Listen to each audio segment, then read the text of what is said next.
tiupan kedua kumaha mincak dina ayat Allah wa nufikha fis suri fasqa ma fis samawati wa ma fil ard illa man syaa Allah. Tiupan nu kadua mah nyaeta tiupan anu matak ngancurkeun langit jeung ngancurkeun bumi illa man syaa kajaba jalma-jalma anu dikersa kajaba makhluk anu dikeresakeun ku Allah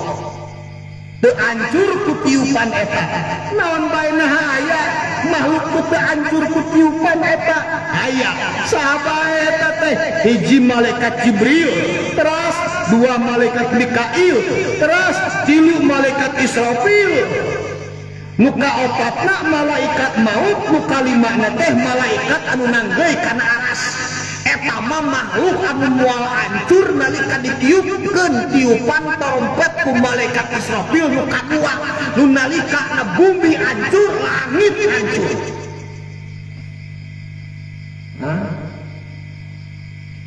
Itu sadayana tah geus pararupus tuluy sabadana kitu tos pararupus sadayana tapi dadauhan Allah kullu nafsin dha'iqatul maut saban-saban makhluk anu nafs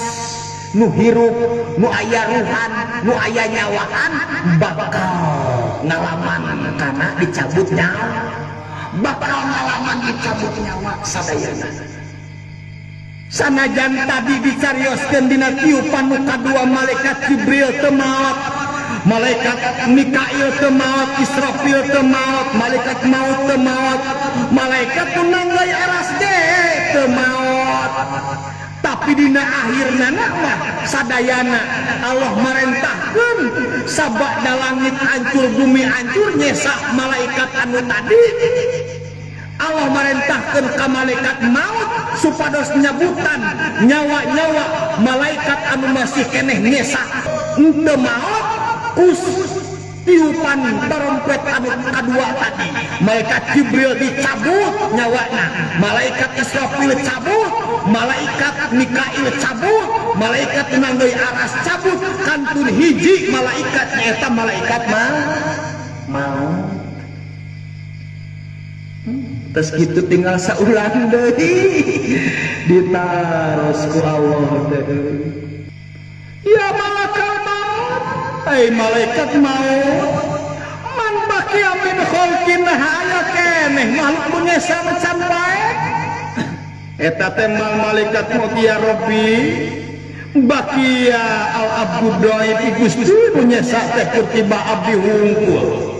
anu lemah sahaja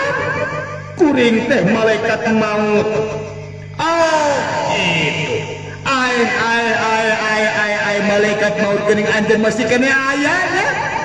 aya Gusti hei ya malakal maut alam tasma malaikat maut nah teu ngadenge anjeun kana pidawuh kami kullu nafsin dha'iqatul maut yen saban-saban anu hirup eta teh kudu ngalaman kana maut dicabut nyawa teh Sa'ikbin ruha nafsika gerak cabut nyawa anjeun ayeuna kasah eta teh ka malaikat maut malaikat maut diparentahkeun ku Allah kangge nyabut kana nyawana nyalira lajang malaikat maut sabaraha diparentahkeun ku Allah kitu nyabut nyawana nyalira anjeuna angkat ka hiji tempat eta tempat teh nu ayana teh di antara surga jeung neraka tah tidinya malaikat maut di antara surga jeung neraka eta anjeuna nyabut kana nyawana nyalira malaikat maut nyabut kana nyawana nyalira lajeng kocea ngacerit maratan langit poceak maratan jagat eta malaikat maut saking murimu jeung nyeri na dicabut nyabut nyawa kana nyawa na nyalira ku anjeunna nu ripuh kitu nyabut nyawa usoran ngan jentol eta matak di Jepang lamun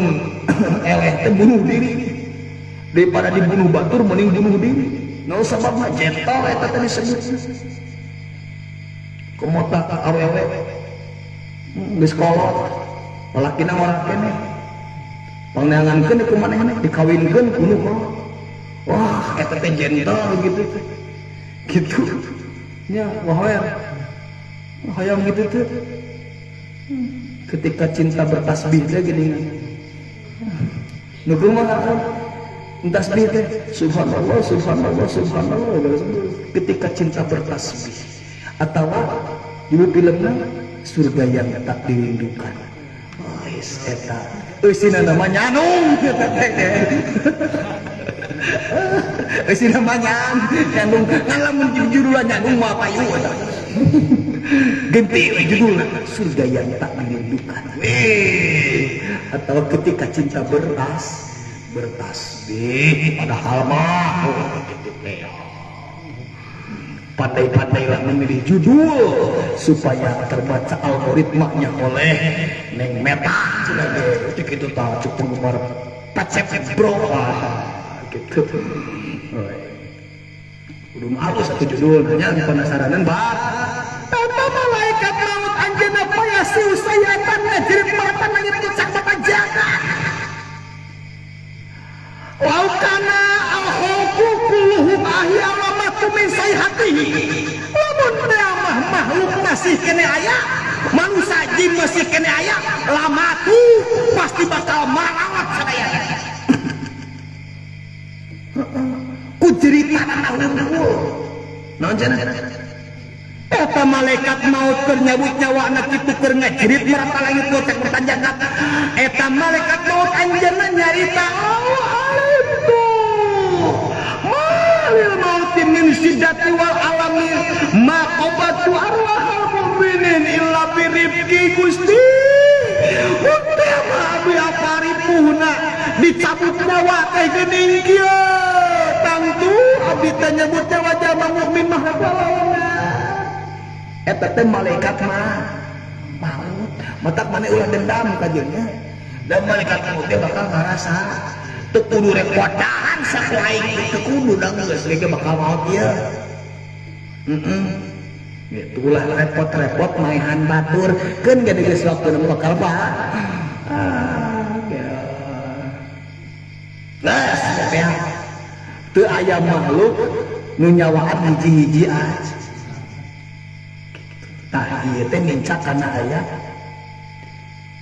kuluman alaiha fan saban-saban makhluk punya saban-saban perkara eta teh